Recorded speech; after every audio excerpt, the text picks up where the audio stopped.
Pada suatu hari di kota Eldoria, hiduplah seorang pemuda yang bernama Revan.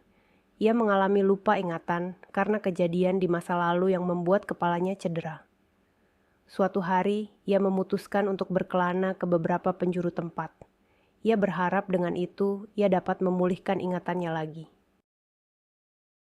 Saat sedang berjalan santai, ia merasakan perasaan gak enak. Entah kenapa nalurinya berkata bahwa ia harus segera lari dari tempat itu. Tiba-tiba, tempat yang ia pijak mengalami guncangan dahsyat. Ia merasa panik dan berpikir bahwa ia harus lari. Namun, kali ini firasatnya mengatakan bahwa ia harus mencari sumber masalah dari guncangan tersebut. Saat guncangan mereda, ia bergegas untuk mencari sumber guncangan tersebut. Meski ia sempat merasa ragu, ia melanjutkan perjalanannya. Kali ini, ia akan mencari penyebab guncangan tersebut yang ia rasa tidak jauh dari tempat ia berpijak.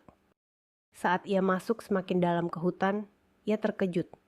Bukan main karena menemukan sesuatu yang sangat aneh. Ia menemukan benda aneh yang bahkan sepertinya tidak ada di dunianya. Ia sangat kebingungan karena perasaannya ia tidak pernah melihat benda aneh seperti itu. Saat sedang berpikir keras, tiba-tiba kepalanya terasa sangat nyeri. Aduh. Aduh, kok nyeri gini ya tiba-tiba? Aduh, ada apa ini? Jangan-jangan gara-gara benda ini ya? Saat ia masih kebingungan, tiba-tiba muncul sebuah portal yang menariknya masuk. Ia terkejut bukan main. Ia berusaha melawan, namun pada akhirnya ia terseret masuk ke dalam. Ia tertarik masuk dan dibawa ke suatu tempat misterius. Ia tidak tahu kemana ia akan dibawa pergi. Ia merasa panik sekaligus merasakan rasa nyeri di kepalanya. Aduh. Ia terteleportasi ke tempat asing yang tidak sama sekali ia kenal. Ia berdiri dan melihat sekelilingnya. Ia berpikir bahwa ia terteleportasi ke tempat lain. Sebelum sesaat portal yang membawanya menghilang, ia sangat kebingungan karena ia tidak tahu bagaimana cara ia bisa pulang ke tempatnya.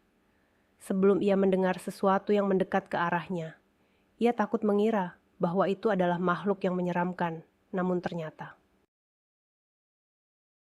sosok yang menghampirinya adalah seorang peri kecil.